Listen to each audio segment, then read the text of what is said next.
The fans of serial killers. What drives this curiosity? Sarah Nelson, Wayne State College. Overview. Introduction.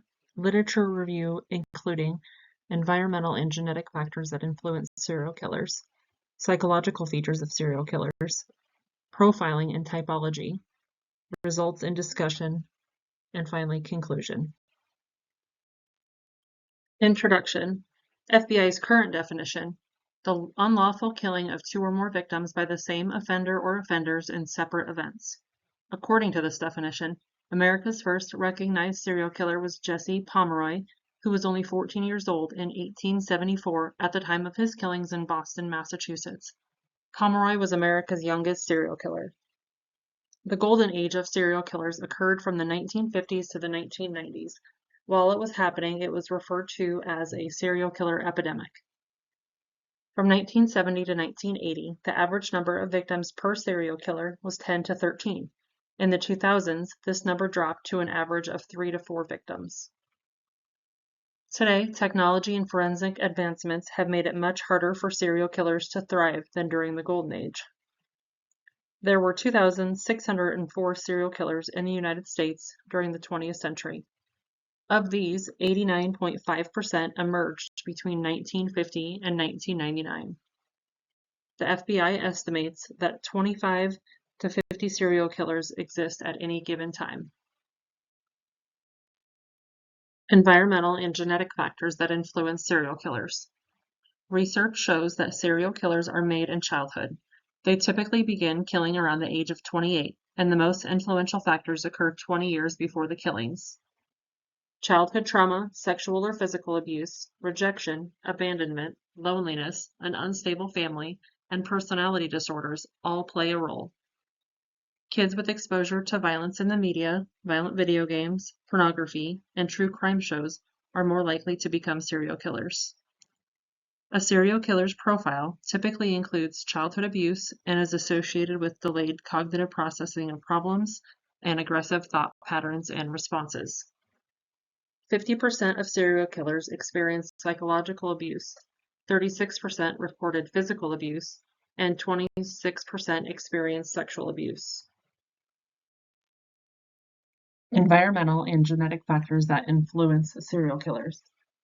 Killers who were physically abused early in life will typically show more violence, such as torture and excessive and unnecessary violence. Childhood head injuries that are followed by drastic behavioral changes are common in serial killers. Animal abusers are more likely to commit violent acts such as rape, assault, and murder. A specific variant of the enzyme monoamine oxidase, or the warrior gene, leads to being more prone to displaying violent behavior. This enzyme is partially responsible for the removal of neurotransmitters serotonin and dopamine from the brain. Serial killers use amphetamines, cocaine, hallucinogens, and cannabis most frequently. However, alcohol is the ultimate drug of choice. Psychological features of serial killers.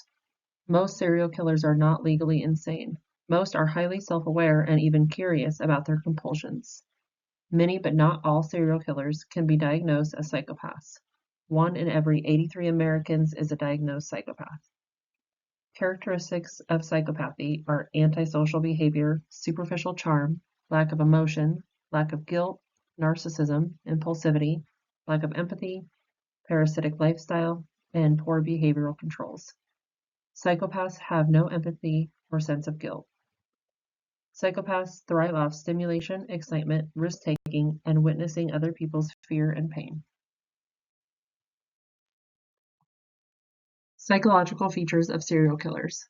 The terms psychopath and sociopath are sometimes used interchangeably when referring to serial killers. Psychopathic serial killers are more organized, and sociopaths are disorganized. A psychopathic serial killer can be methodical, highly intelligent, and had minimal discipline growing up. Serial killers have below average intelligence, typically live alone, and had an abusive upbringing. A disorganized serial killer may not realize their actions are severe, kill opportunistically, and depersonalize their victims to see them as objects only. Severe antisocial behavior is an indicator of sociopathy. Sociopaths tend to be easily angered, irritated, and nervous. Volatility, emotional outbursts, and bouts of rage are sociopathic tendencies. Sociopaths are capable of showing empathy in some situations. Sociopaths are able to bond to certain groups or people emotionally that have no regard for societal norms. Profiling and typology of serial killers. There is no serial killer who has been arrested based on a profile alone. The first profiling of an unidentified active serial killer was done in 1974 by 3 FBI agents. Profiling system consists of organized, unorganized, and mixed killers. Unorganized criminals are typically antisocial and psychopathic. However, organized killers are not legally insane, show no remorse, and know right from wrong. Organized killers typically follow news media, cover their tracks very well, and can be difficult to catch. Ted Bundy and Dennis Rader were organized killers.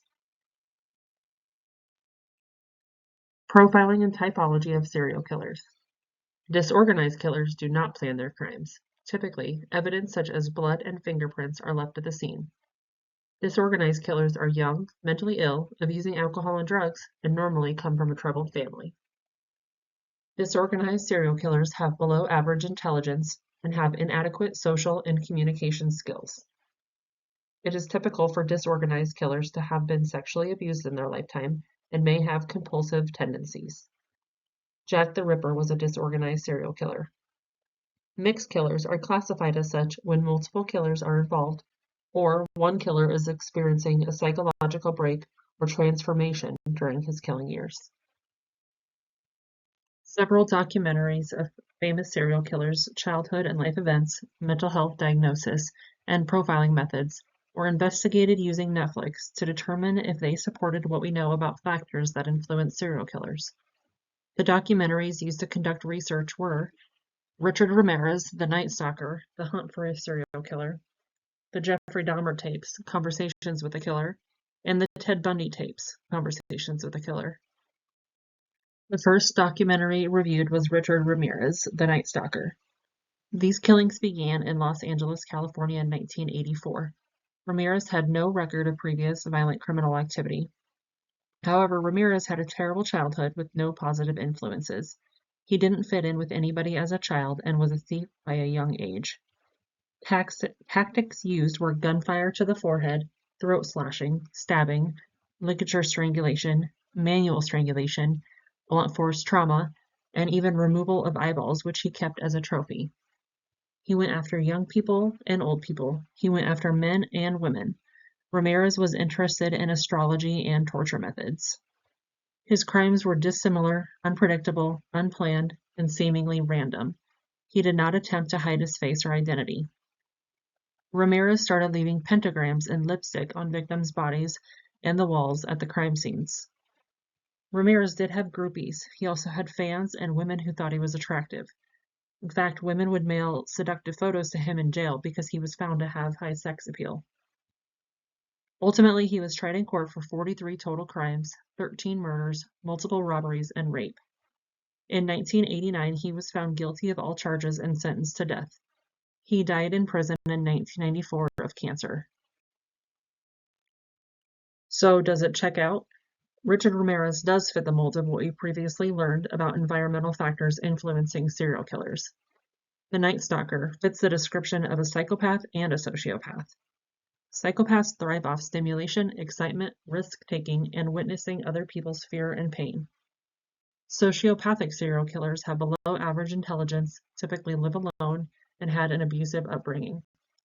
Richard Ramirez could be considered a disorganized serial killer. The next documentary reviewed was Conversations with a Killer, the Jeffrey Dahmer tapes. All of Dahmer's victims were young gay men from 1978 to 1991. Dahmer reported no sexual abuse or beatings as a child. He spent most of his time alone with not many friends.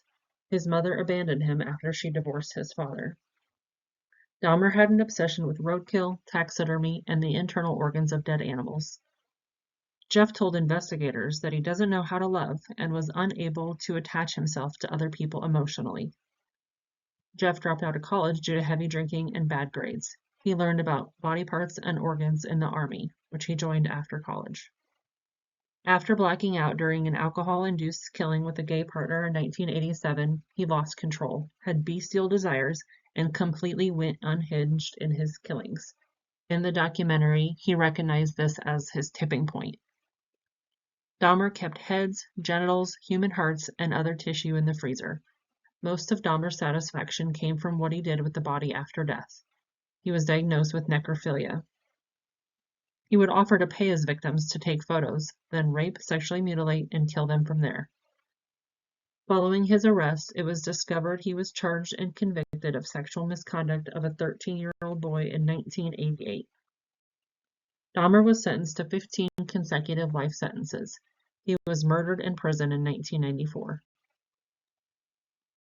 Discussion and findings. Jeffrey Dahmer. Childhood trauma, sexual or physical abuse, rejection, abandonment, loneliness, an unstable family, and personality disorders all played a role. Findings about Dahmer were consistent with previous research done about the environmental factors that influence a serial killer. Dahmer said he was very bothered by his parents fighting all the time and was lonely, especially after his younger brother was born. He was abandoned by his mother when his parents divorced. Most serial killers are highly self-aware and even curious about their compulsions. In the documentary, Dahmer told investigators he wanted to know why he did the things he did. He was diagnosed with borderline personality disorder, schizotypal personality disorder, and psychotic disorder. He practiced necrophilia and cannibalism. The final documentary reviewed was Conversations with the Killer, the Ted Bundy tapes. Bundy was clean-cut, articulate, intelligent, a handsome young man who was introverted. He also loved to be the center of attention. He was accepted by others wherever he went. Ted Bundy grew up in Washington in the 1950s. As a child, he was involved in church camps, Boy Scouts, and had very involved parents. There was no evidence of child abuse in Bundy's upbringing. He obtained an undergraduate degree in psychology. He was a campaign activist, social worker, and ultimately strived to be an attorney or a politician. He was rejected by a serious girlfriend and began wanting revenge. Bundy's victims were all the same age and appearance and were almost always college-educated. Ted said he heard a voice, which he referred to as the entity, and he did what it told him to. Following sentencing, Bundy said he felt absolutely no guilt and did not feel empathy or love. Bundy confessed to at least 30 murders across 5 different states. The number could be much higher, according to investigators. He stated he buried 10 bodies, beheaded 6, and confessed to necrophilia and sexual assault in all of his killings. Discussion and findings. Ted Bundy. Bundy did not have any childhood trauma or a dysfunctional family. He was rejected by a girlfriend, and this is when he lost control. According to prior research, the need for revenge and control is a common form of trauma commonly seen in serial killers.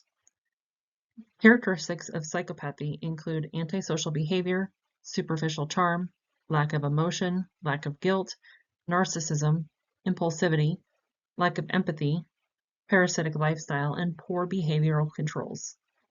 Bundy was diagnosed with psychopathy and displayed all of the indicators throughout his lifetime. Bundy was an organized killer. He was charming and had the ability to seduce his victims. He was socially skilled, cunning, and had a high level of control. Organized killers typically follow news media, cover their tracks very well, and can be difficult to catch. Fans of serial killers. Were women fascinated with these killers? Carol Boone was Ted Bundy's biggest fan. She moved from Washington to Florida to support him during the trial, married him, and gave birth to their daughter. The media humanized him, and Bundy was quite magnetic for fans. In today's world, teens and young girls can be found on social media pretending to date Ted Bundy and morbidly depicting themselves as victims. Serial killer fan base comes from media portrayals of them as someone who can be gentle and caring. This can generate a yearning for women to be with them sexually and emotionally. In high school, kids mocking and picking on Jeffrey Dahmer's odd behavior called themselves the Jeffrey Dahmer Fan Club. At this time, he was not a killer, but his odd behaviors were mounting. While incarcerated, he had fans and women sending him letters asking for autographs and romanticizing him and his killings. Throughout his trial, Richard Ramirez, or the Night Stalker, had women in the audience there to swoon over and support him. At his sentencing hearing, there was a woman wearing a skin-tight black jumpsuit seeking his attention. In prison, he was sent countless letters and provocative photos. One woman very proudly married him while he was incarcerated at San Quentin Prison in California. Conclusion: research shows that serial killers are made during childhood. Genetics play a role, but the biggest indicator and influence is childhood abuse and neglect. A dysfunctional family is a form of trauma that researchers show to be a common thread. Psychopathy, or antisocial personality disorder, is the diagnosis most typically seen in serial killers. A very small portion of the population with antisocial personality disorder or psychopathy become serial killers. The FBI estimates that between 25 to 50 serial killers exist at any given time. United States correctional facilities are made up of 25% psychopaths.